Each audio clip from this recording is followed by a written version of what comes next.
Well, thanks, Jeremy. Just wanted to check that you can hear me and see everything okay.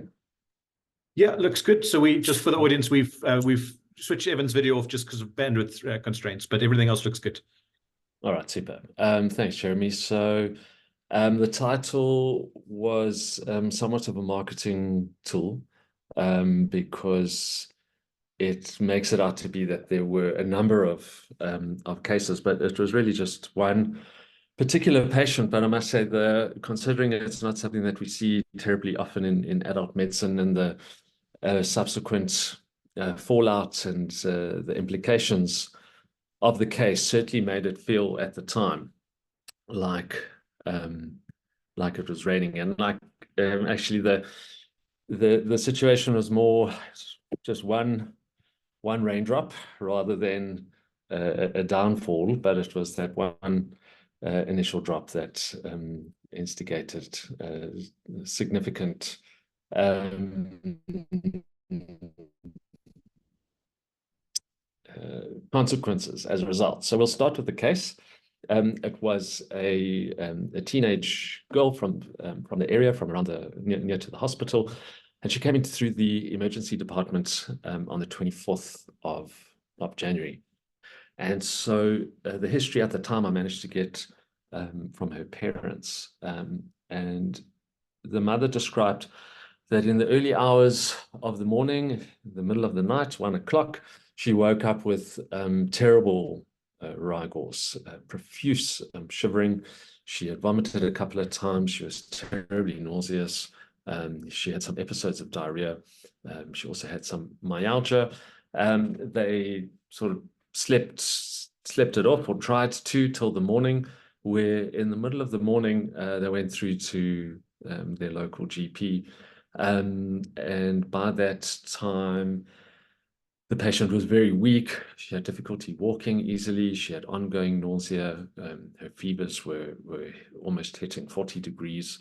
At that time, she had no respiratory or neurological symptoms, besides for the general weakness. And she was given an intravenous antiemetic, and then advised to go home.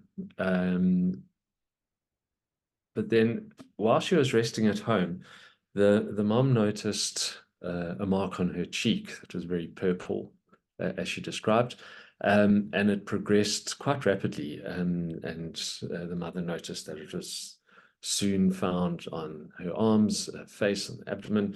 She had worsening headaches, fevers. She wasn't photophobic at the time, and she started to become a little bit confused, and her condition deteriorated quite rapidly during the course of the afternoon as she was brought through to the emergency department. In terms of her background, history, nothing really of too much concern. She's got no allergies or surgical history of note. She's not on any chronic medication. She describes an episode towards the end of 2023 where she had a syncopal episode that was assessed as being a vasovagal episode or vasovagal syncope. No follow-up was advised, and that's the only real thing on her history. She's in grade 10 at a school in the area, and she's still with her parents, obviously. She's like most teenagers, very active, got a very active sports calendar. She plays a lot of water polo and going on sports tours. So otherwise a healthy, active teenage girl.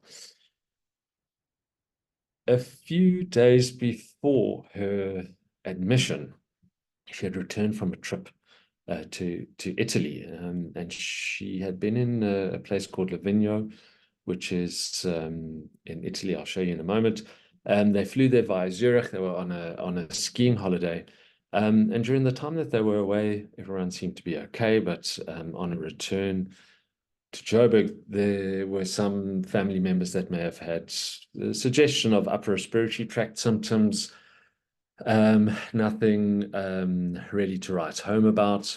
And at the time of her presentation, the other family members were all well, and she got a twin sister who's also was well at the time.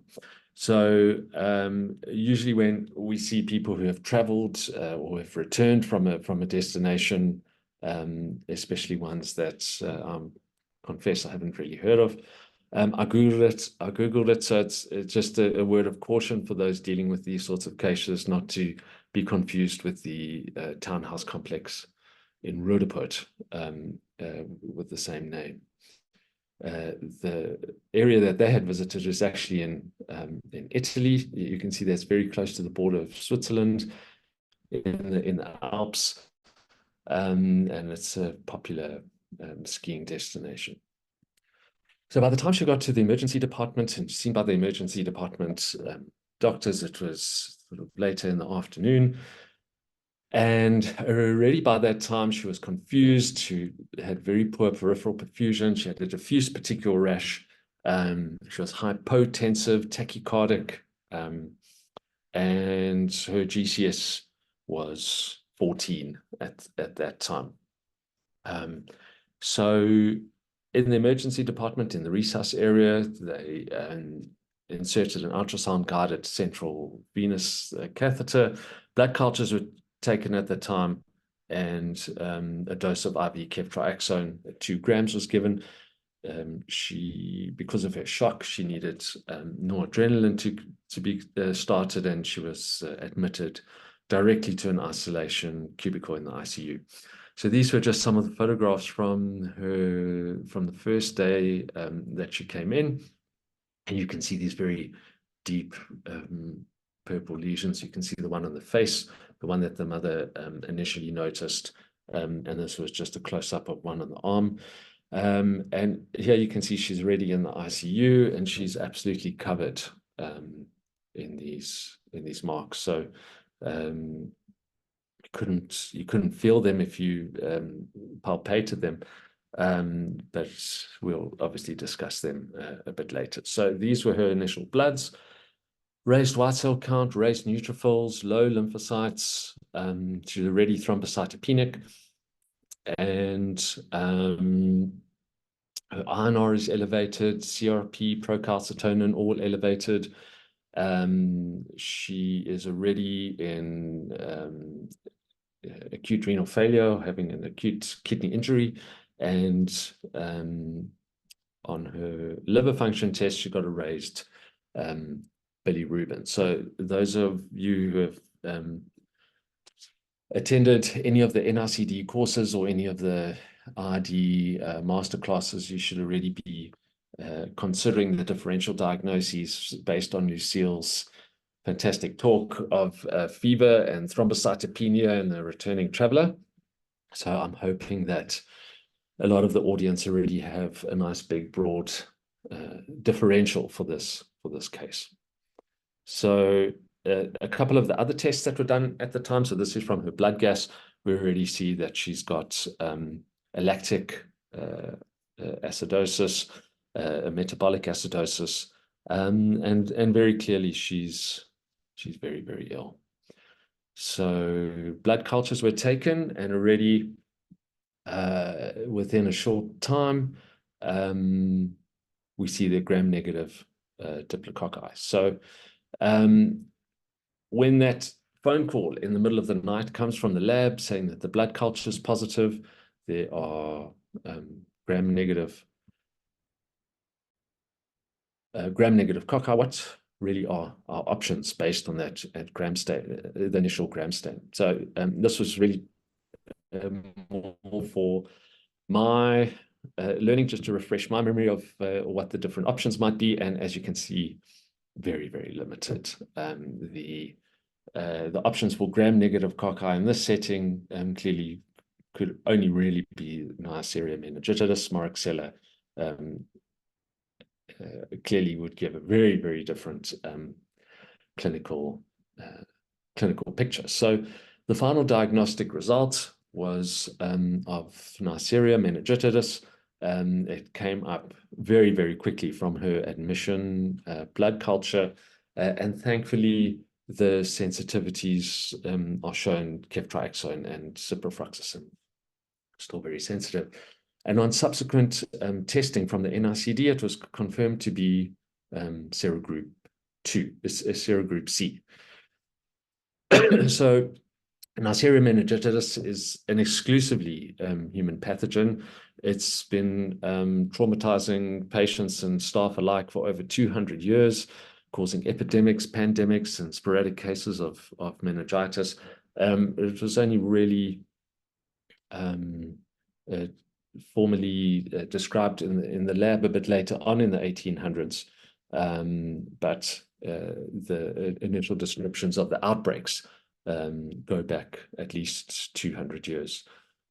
And the predominant feature really is that it's rapidly fatal.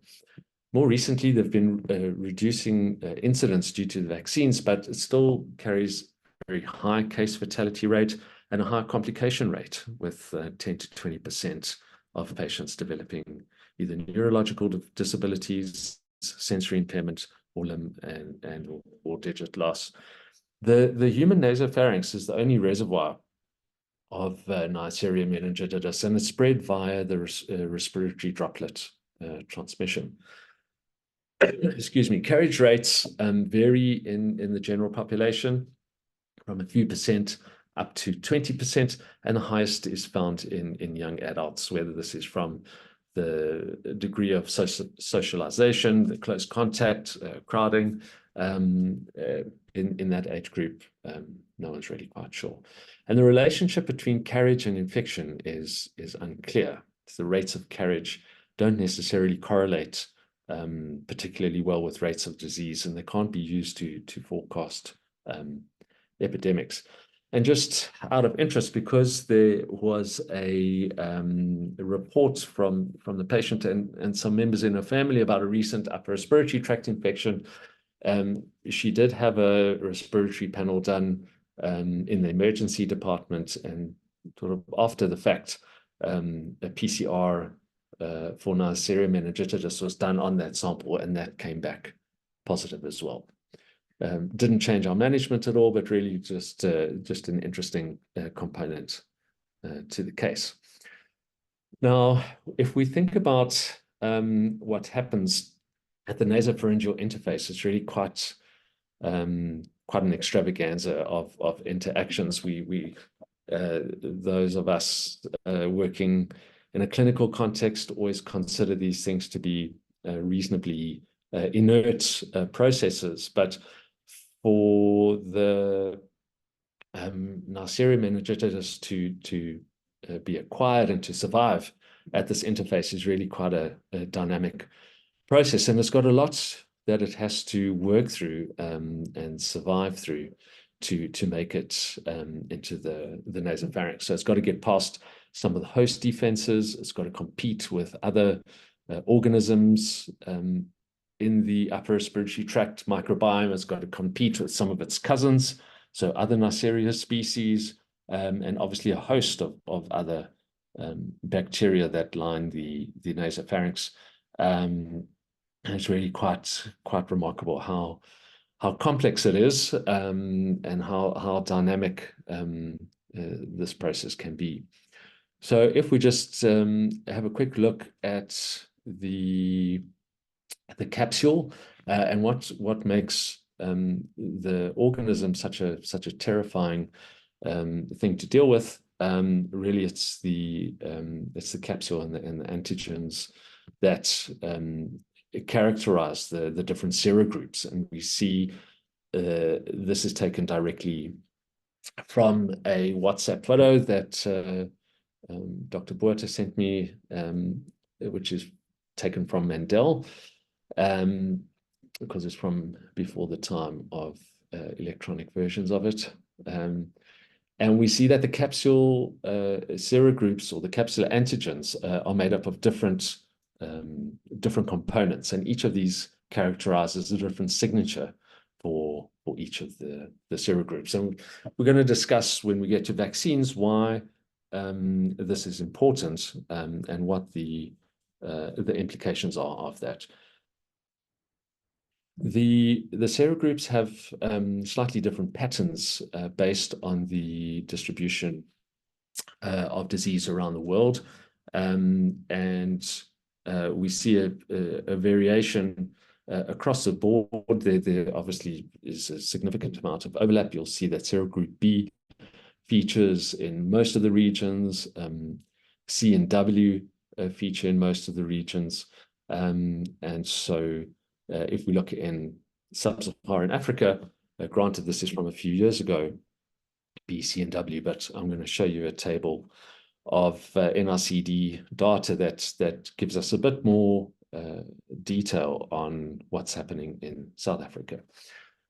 So in the night sky, there's Orion's belt.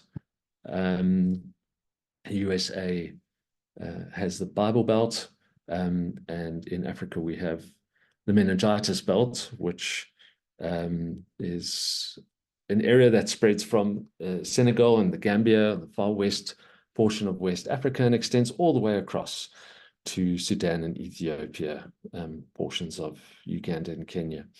And the area of the meningitis belt has always been a great fascination for me, because there aren't many infectious diseases that have one sort of main particular area that has such a profound predominance, and also that's characterized by these episodic epidemics. It's an enormous area covering about 500 million people. It's traditionally been the capsular serogroup A, and there are well-described outbreaks every sort of 5 to 10 years, going back as far as the 1800s, that have very high attack rates.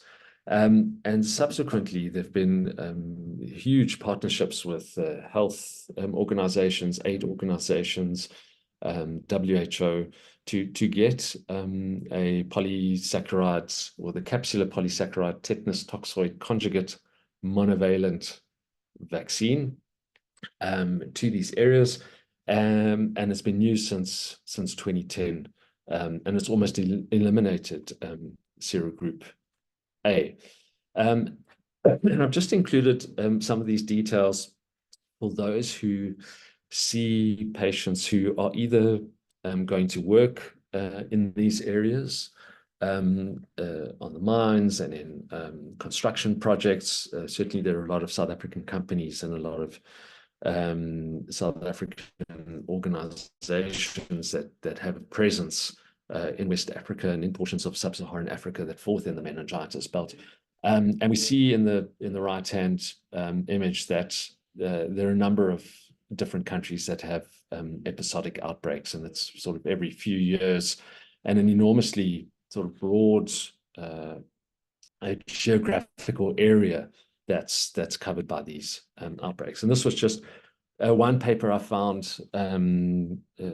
showing the number of cases that are suspected. So obviously, if we're dealing with tens of thousands of cases, these aren't all necessarily confirmed in a laboratory on culture, but they are obviously falling within case definitions. And we see that this is just showing the spread of time from 1940 to the 2000s, what trend of the outbreaks has shown in Burkina Faso, which is really just one component of the meningitis belt.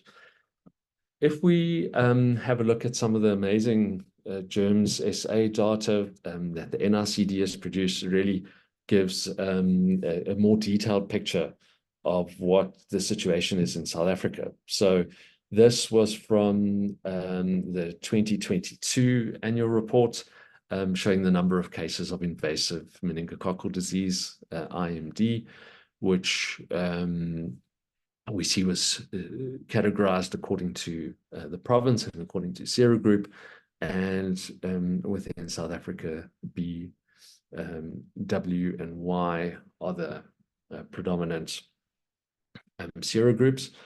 And in terms of the age groups at risk, we see that children less than 1 form the majority of cases. And as one progresses into adolescence, the incidence decreases quite dramatically.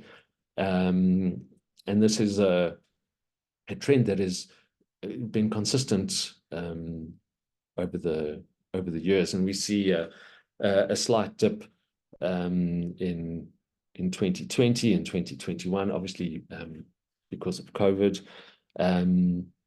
And the last data I could find from 2022 shows an uptick in numbers, and that was 70 cases. So in thinking about the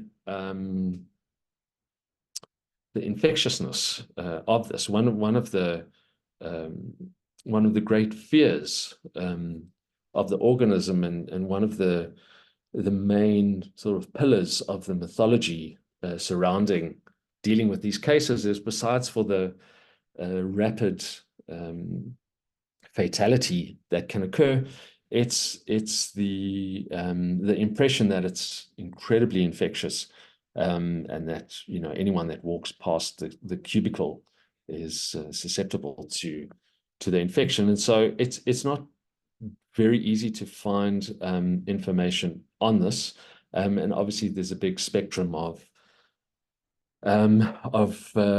reproduction numbers, considering the different scenarios that we deal with in terms of pandemics or outbreaks or sporadic cases. So the reproduction number would be different. And so this was from a website based in Harvard that was looking at the reproduction number of COVID-19. So just as a reminder, the basic reproduction numbers are defined as the number of cases that are expected to occur on average in a homogeneous population as a result of an infection by a single individual, when the population is susceptible at the start of an epidemic, before widespread immunity starts to develop, and before any attempt has been made at immunization. And so looking for a more precise reproduction number for meningococcal disease proved to be quite a challenge. And if there are any epidemiologists online, you can let me know in the Q&A afterwards. But it looks like the meningococcal disease falls between 1 and 2, so somewhere between influenza and Ebola, give or take, all not exactly great choices. So which are the high-risk groups? So as the previous graph showed, one of the highest risks is children less than the age of 1. That risk can extend, but to a slightly lesser degree into adolescence. In our setting, and I know some of the hospitals in the area that deal with a lot of trauma cases, patients that have had splenectomies for trauma or for any hematological condition, they are also considered at risk. Patients with complement deficiency, and patients with HIV. And I found a really interesting study from a few years ago where the incidence of meningococcal disease in HIV-infected individuals was shown to have a higher case fatality ratio in South Africa. And there were a number of factors that were raised. So the incidence of meningococcal disease in HIV-infected was elevated in all age groups. The case fatality rate was higher in those living with HIV. The case fatality rate was higher with bacteremias, and HIV itself was associated with increased odds of meningococcal bacteremia. So if we look at the clinical picture, we've mentioned that there's a rapid progression from absolute state of prime health to severe disease in a matter of hours. And The big concern in the younger kids is meningitis. In adults, it's a meningococcemia, and obviously some variation of meningococcemia with meningitis can occur. And there are a number of other complications that are seemingly more rare than pneumonia, septic arthritis, and conjunctivitis. There's the typical presentation of meningitis with fever, nausea, vomiting, headache, myalgias in an otherwise healthy person. And within the first few hours of the symptoms, plus the time of year that this often happens, it's often mistaken for flu or pharyngitis. And so one has to be very mindful of what the potential might be if the epidemiological picture fits with meningococcal disease. So there's the classic meningitis triad of fever, neck stiffness, and altered GCS that's seen in about 30%. And once the rash is added, 90% will have 2 out of the 4. The myalgias are said to be extremely painful. And this is compared with viral infections where, yes, there might be some aches and pains, but these myalgias are apparently very, very painful. And the other worrying thing with the initial presentation is that as non-specific as the initial few hours may be, the classical features appear later in the infection, as was, I think, quite well described in our case earlier on. And we see the median time from the onset of symptoms to admission really amazingly rapid, from about 14 to 20 odd hours. This was just something I saw in Up to Date, where there's, for those dealing with kids, the worrying signs being leg pain, cold hands and feet, obviously from peripheral hypoperfusion, and the abnormal skin color or mottling. These images are taken from a great website, the Meningitis Research Foundation. The other obviously great worry in these cases is the rapid progression to septic shock. There's peripheral vasoconstriction, peripheral cyanosis, acidotic ABGs, and the adrenal insufficiency can contribute to the low blood pressures.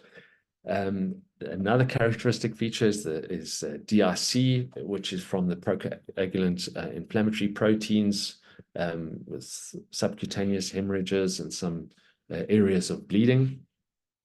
The neurological features, there are less commonly focal signs and seizures compared with the Haemophilus and Streptococcus, certainly in adults. Maybe in kids, it's a bit more common. And interestingly, there's quite a high degree of myocardial involvement as well, where up to 50% of some postmortems have shown myocarditis. The non-blanching rash is really the stuff of legend, certainly within those of us who are dealing with acute admissions via the emergency department. Very often when we're phoned for cases of patients with fever and a rash, very often whether the rash is blanching or non-blanching is mentioned. And really, if a non-blanching rash is noted or petechiae purpura are noted, it's up to 50 to 70% of the cases. But other types of rashes, whether they might be blanching or maculopapular rashes, can also occur in some cases. And one clinical trick is to look for petechiae in areas where pressure has been applied. And on the histopath of these lesions, we can see the devastation that the infection can cause. There's endothelial necrosis, and there's infiltration of acute inflammatory infiltrates, with occlusion of the vessels, the fibrin thrombi and hemorrhages. We can see in the bottom right image the blood vessels clogged up with thrombus, and sometimes meningococci can be seen within the endothelium and the thrombi. Now, this was a recent case from the NEJM within their case reports. It's from 2021, and it just shows some more grisly pictures, but also an excellent case discussion. So for those who want to have a review of the topic.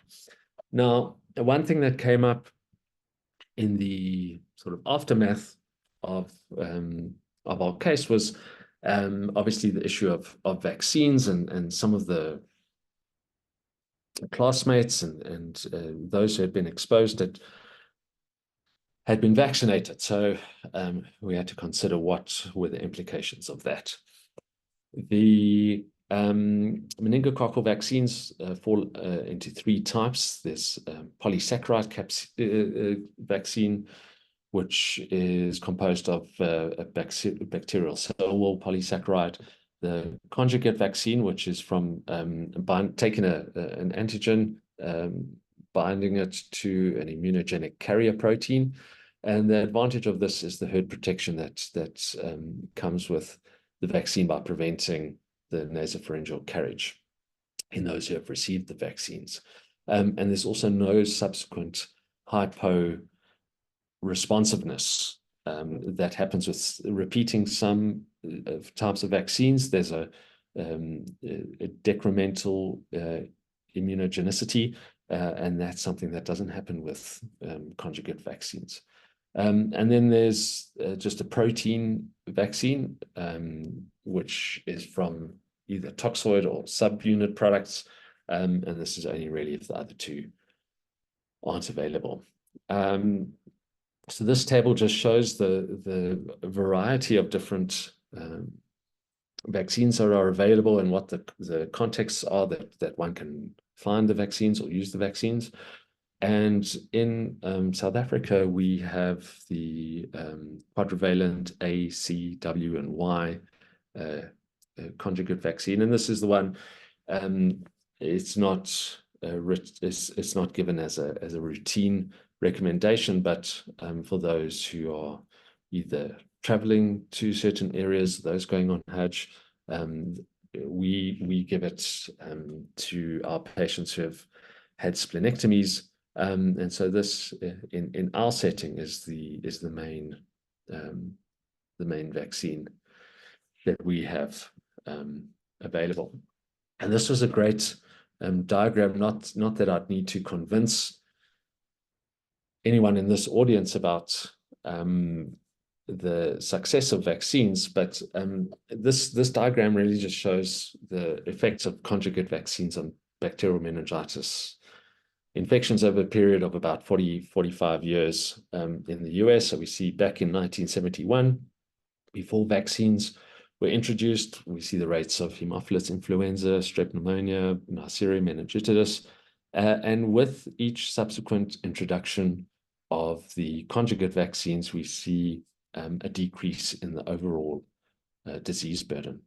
The straight line that you see running through the center of the graph is the average age at diagnosis. And we see that really what that shows us is the effect that these vaccines are having on the incidence of infections in children. And so as a result of children being protected, we see that overall the age at diagnosis is increasing. So why is the vaccine for meningococcal serotype B been such a challenge? The 1-polysialic acid of meningococcal serogroup B is identical to that found on the surface of human neuronal cells. And so as a result of that, vaccines would be poorly immunogenic and also having the potential to elicit an autoimmune response. But I must say, from all the reading I did for this talk, the one sentence and the one concept that really hit me in the face was how a meningococcal serogroup B vaccine came about.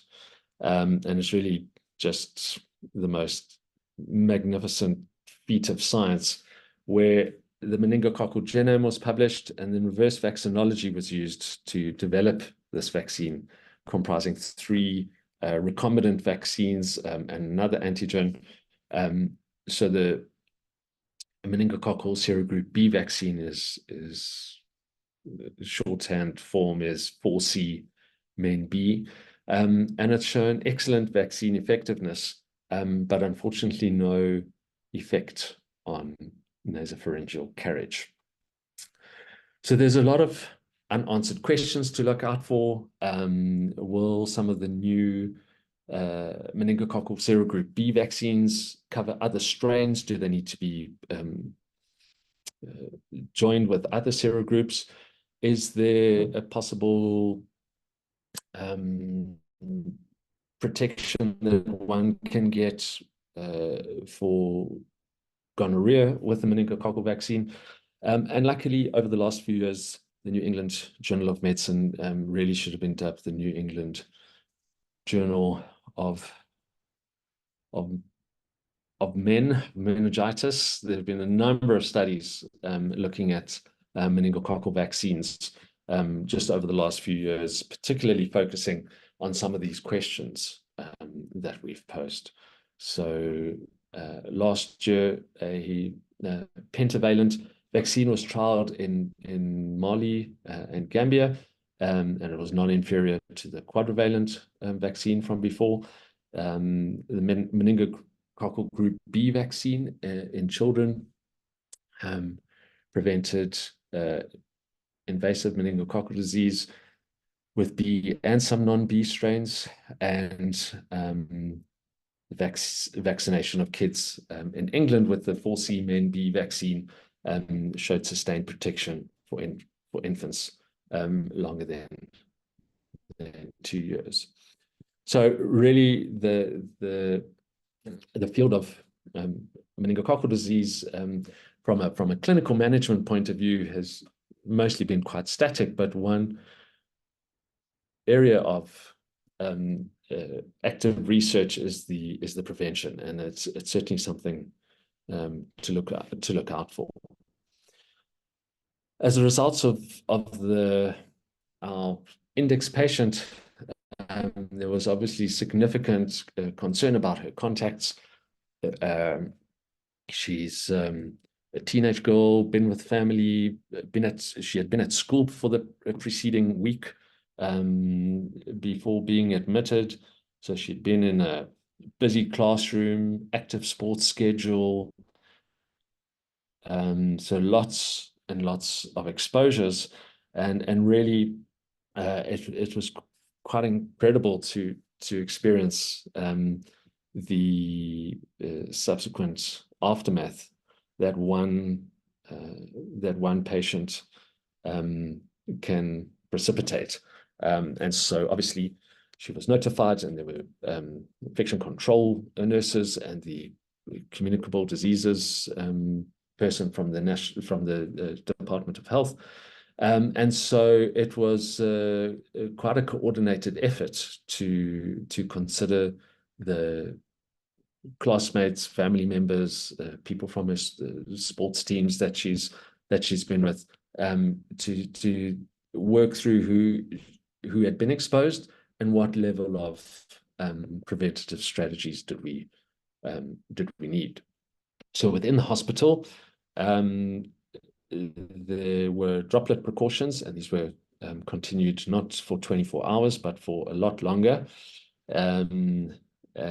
mostly out of the sort of fear and concern. But the recommendations is that because the antibiotics work so quickly and the bacterial burden is cleared so quickly, that the droplet precautions only need to be maintained for about 24 hours after antibiotics have been commenced. Then, if we consider the antimicrobial prophylaxis, obviously we need to get these going as soon as possible, and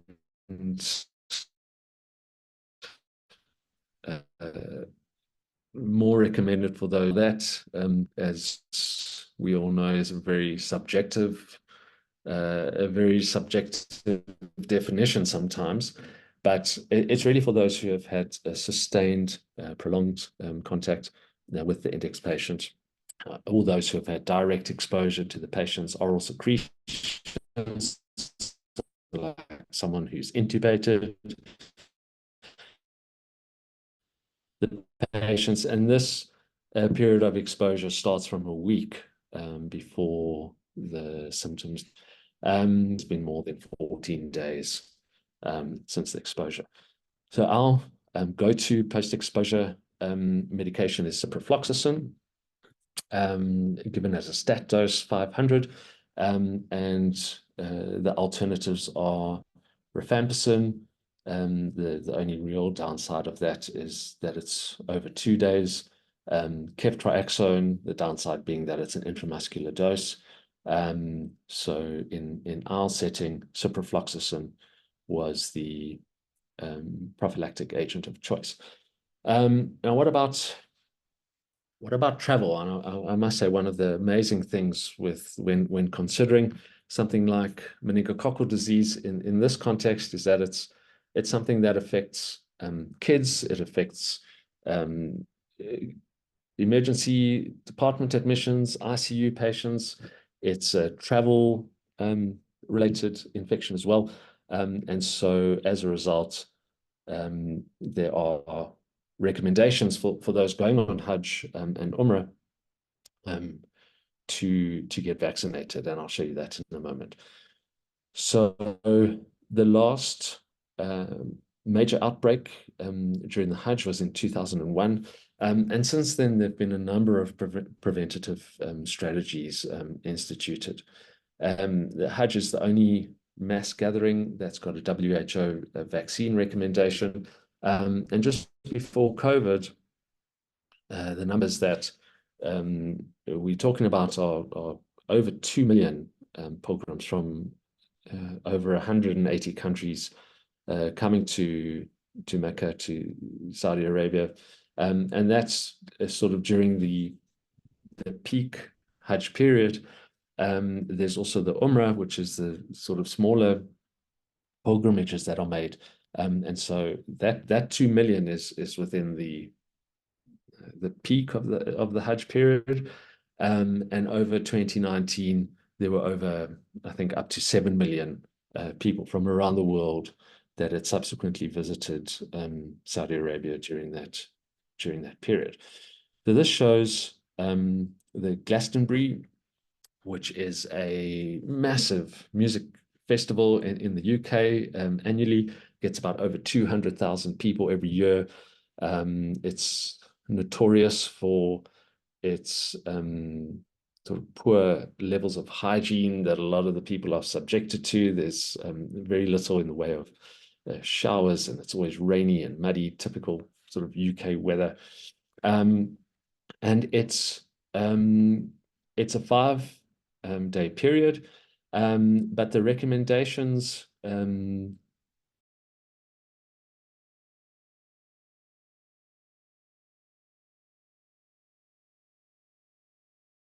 Oh, I seem to have lost Evan just as he was getting the recommendations. Let's see if we can get him back. 1 second.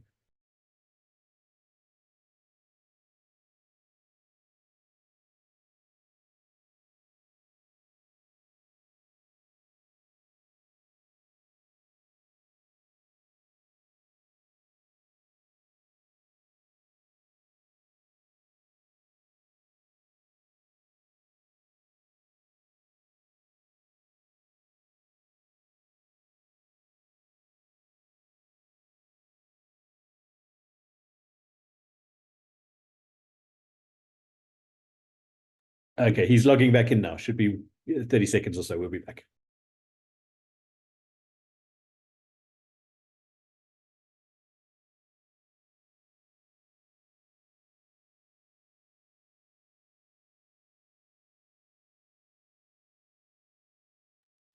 Cool. Welcome back, Evan. We had you said the recommendations, and then the gods decreed that you should not tell us the recommendations. So you can go from that point. We just need you to unmute when you're ready. There we go. Okay, so let's go on to the recommendations. So the Saudi Arabian Health Ministry has got an excellent guideline that's easily available. And over the last number of years, there have been protocols in place to vaccinate all national and international programs with the quadrivalent ACWY vaccine. And since 2001, there have been no further outbreaks. All residents of Mecca, Medina, those working on the Hajj, personnel at ports of entry are also all vaccinated. And people arriving from the meningitis belt are given ciprofloxacin on arrival. And despite the amazing success that there has been with the control so far, there's ongoing monitoring of this public health threat due to the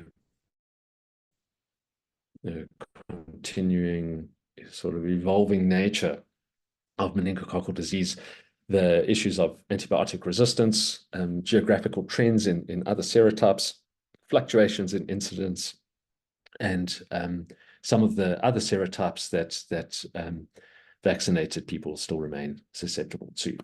So the treatment is a lot less exciting than some of the developments in the vaccination field. So the options for treatments, obviously in our setting, something like ceftriaxone would be the first choice generally across the board. Meningococci are less likely to be resistant to penicillin versus pneumococci, but there are emerging non-susceptible strains. And the recommendation is for empiric third-generation cephalosporins until the susceptibilities are known. The duration is still controversial. There's no brilliant data. It's not an easy thing to study.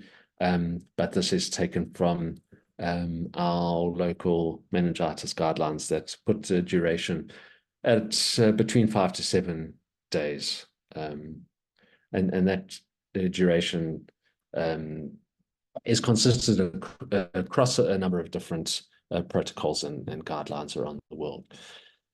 Often these patients come in very sick, they're shocked, they're meningitic.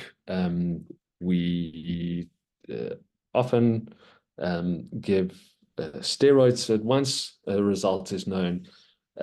There's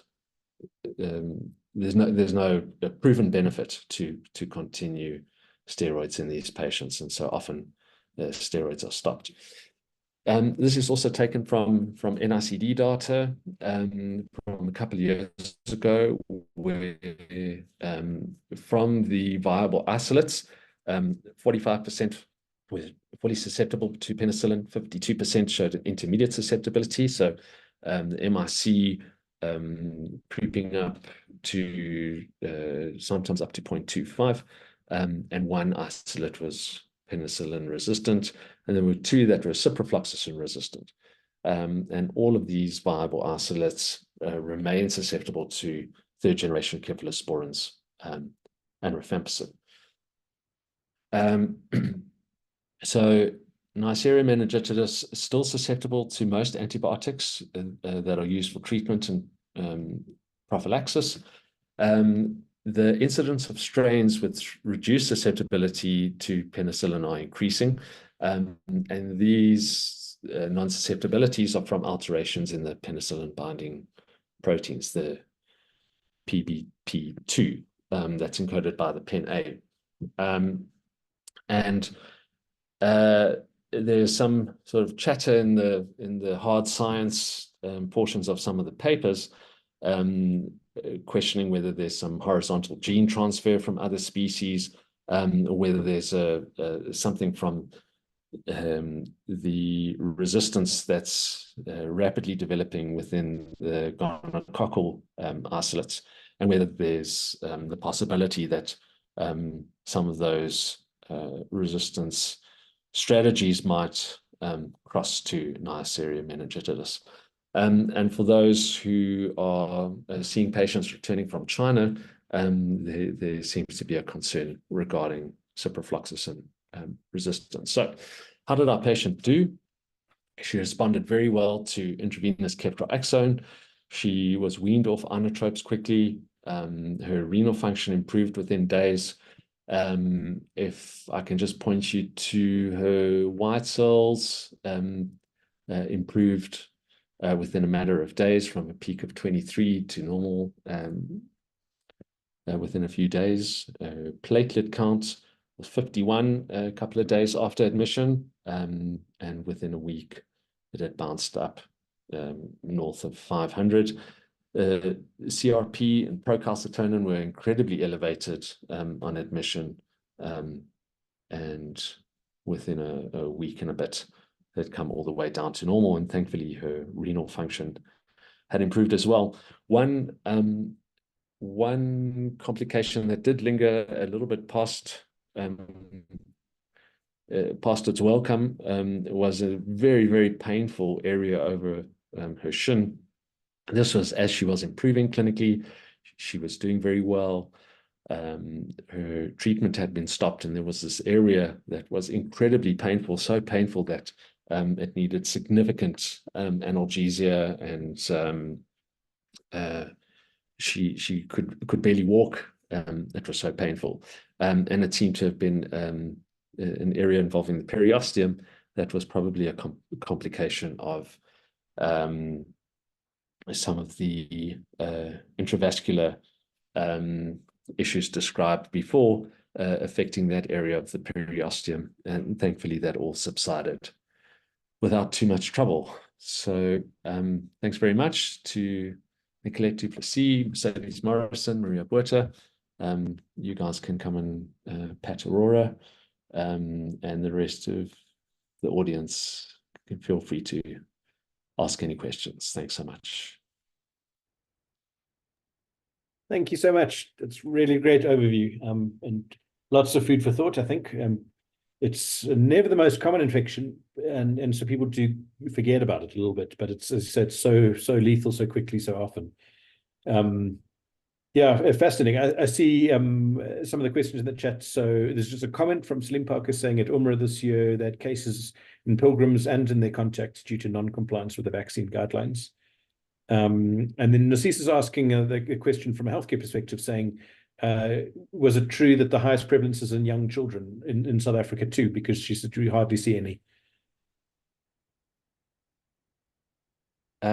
So yeah, I must say, so as a adult clinician, meningococcal disease really something that we read about, we hear about it, but really in our careers we might see, I don't know, less than a handful. And just when I was chatting to Nicolette Duplessis at the time, it seemed like the incidence in kids and obviously neonates is a lot higher, and certainly the NICD data, based on the age categorization of isolates that they've received, would point towards that age group being far common. Maybe we miss cases. Maybe we a lot of our knee-jerk ceftriaxone administrations mean that we don't often get positive cultures in these patients. I'm not sure. Yeah, I think that's right. I think there's always those two peaks, right? The first is that very young age group, less than 1, and then bounces up again around adolescence and kind of when people are congregating in different regions. But yeah, I mean, I think it's the same everywhere in the world. I mean, but I think it's just rare in general. If you look at the number of notified cases, it's not a huge volume each year, especially by province. As you said, it's quite possible for a fairly busy practitioner to go several years without ever seeing a case. Although its importance is not denied. So it's a tricky one. Leo's asking, is there any role for routine screening of complement deficiency now that it's rare? So, Vanessa. Okay, Vanessa's saying we see a lot more in other provinces. Vanessa, I'm going to make you co-host so you can unmute if you'd like to add anything as well, because we'd certainly love to hear from somebody else. Thanks, Jeremy. So we see a lot more in the Western Cape than in other provinces. I'm looking at 2022 data. We had 40 cases from from the Western Cape. The cases that we do have are mostly from children under the age of 1, but we are seeing quite a lot more in this 15 to 20, 15 to 44-year-old age group or thereabouts. Carriage is highest in the young adult and adolescent population, and you have to have carriage to get disease. And I think also a lot of cases probably are missed. We don't know about the ones who actually don't get to hospital and who die at home, especially the older, adolescents and whatever, young children probably tend to get to hospital quicker. What else can I tell you? This year, we haven't seen very much yet. And I think we're hitting a cyclical nadir at the moment, which then means that, next year, this year, later on, we might be getting an increase in numbers quite significantly. But I think it's just a watch and wait and see. The meningococcal belt, the meningitis belt, is getting the pentavalent Indian vaccine through I don't know if it's through Gavi, but through the vaccine providers. And so that would be really exciting for them. And yes, the Hajj, they were non-compliant, well, they were certificates, but they actually weren't vaccinated patients, apparently, which is a bit sad. So yeah, that's my little input. Thanks. Vanessa, can I ask, do we have an idea of what our secondary attack rate is, what secondary infection rates we deal with in South Africa? Sorry, Evan, you're going to have to explain that to me. So the are the cases that we see, are they only sporadic, or do we see little pockets where there might be an index case and then as a result 2 or 3 other people get it as a result? I think Anne may want to comment. I see her hand up. Thanks, Anne. They mostly are sporadic, and it's possible that we might miss some of the connections, but where we do see secondary cases, it's in the family. So they're the most important close contacts that you have to consider. And that's where we've clearly seen clusters, and we've sometimes seen fatal cases in the secondary cases, which is something that is so avoidable. So I think I think we're missing some of the clusters that we don't see the epi-links, but the secondary cases that we do pick up are clearly the ones in the family. And I think those are the ones that we'd like to alert physicians. That's where we need to give the chemoprophylaxis. They're the close contacts that are most important. Over. Oh, fascinating. And then do you guys think that more in the Western Cape's just better reporting, or do you think there's something in the epidemiology there that's sort of reflective? I think there might be something in the epidemiology. If you look carefully at they've got the most serogroup Bs. If you look at the provinces, I think there have been higher numbers, which made it a bit easier. Now the numbers are so small, it's difficult to see. But even previously, serogroup B used to be most important in the Western Cape. Vanessa, you looked a bit more recently. Those 40 cases. Do you know what serogroups they were? I haven't, but I can look right now. Just give me a moment. Okay, and you can put it into the chat. So it may be serogroup, it may be susceptibility. We know the big pockets of meningococcal disease have been in the Western Cape and in Gauteng province, and there may be climactic reasons. In the United States, they have, Oregon, I think, has a serogroup B cluster. They have high levels of endemic disease. So even in the United States, they have some provinces, some states that have higher endemic disease than others. Over.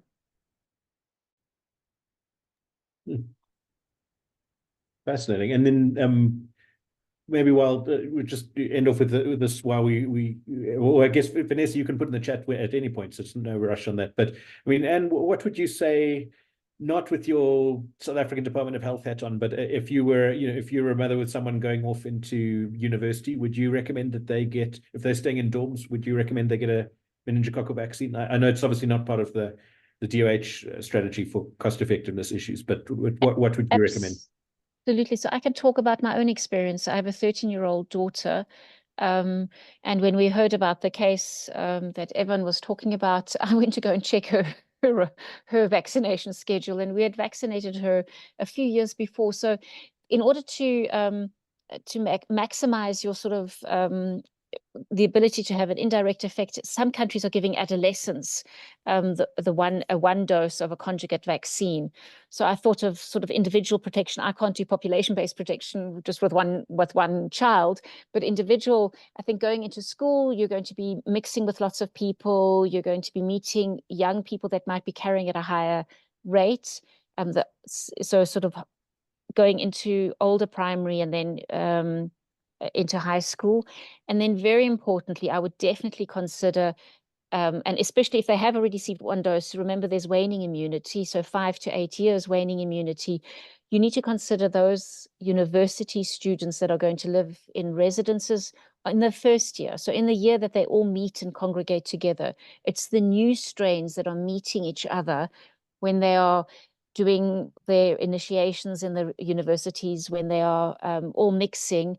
Once they've settled down and all those new strains have been carried by individuals and you've mounted immune response, you're no longer at risk. So it's at the time of new exposures. And Glastonbury is a nice example, if you think of it. It's all these young people getting together that have never seen each other from villages all over England, etc., carrying different strains, and then you just have to be susceptible to a strain that you've not been exposed to before, and that's what gives you that risk of having invasive disease. So I would definitely consider, they say there's the Scout Jamborees, there's lots of gatherings for young individuals in that older adolescent age group, and I would definitely consider vaccination, and I advise vaccination if someone asks me. Over. That's fascinating. Thank you. And agreed fully. I seem to remember from Susan Meiring's data, which I think you were part of as well, when they redid swabs at would investigate carriage at the initial sort of week where UCT met up, and then 6 to 8 weeks later, and it had almost doubled, which is really your point, that effectively that it's these new strains mixing, everyone getting together in these early stages. Absolutely. And that's when they need to be protected. It's not a year later when they're in second year and now they've met each other and they know each other. It's in the first year, those first few weeks. And that's where the incidence also increases, where countries have the ability to note that. But we have university students from we have those cases and some deaths. And so it's a real risk and something to be considered. In fact, we had 200% increase in carriage, new carriage in that study. And actually, so we're doing this data to policy at the moment, trying to get meningococcal vaccine into the into universities. And the only university that actually recommends vaccination is Potchefstroom. And I see there's a comment there that they see at least 1 to 2 cases at Potch each year. Okay, well, good luck with that. Certainly, you have our support. I mean, as you said, it's a key a key period to get people vaccinated. Yeah, so thanks. I think we have to leave it there just in terms of time. But thank you very, very much, Evan. Really nice overview, and thanks again to the colleagues from the NICD for chipping in with some of the local epidemiology and data too. Really important, and thank you so much for doing it. I think it's been a good public health announcement more than anything else, and in the sense that it's really good to be familiar with it, and thanks for showing us this pretty dramatic case to really sear it into our brains for another few years at least.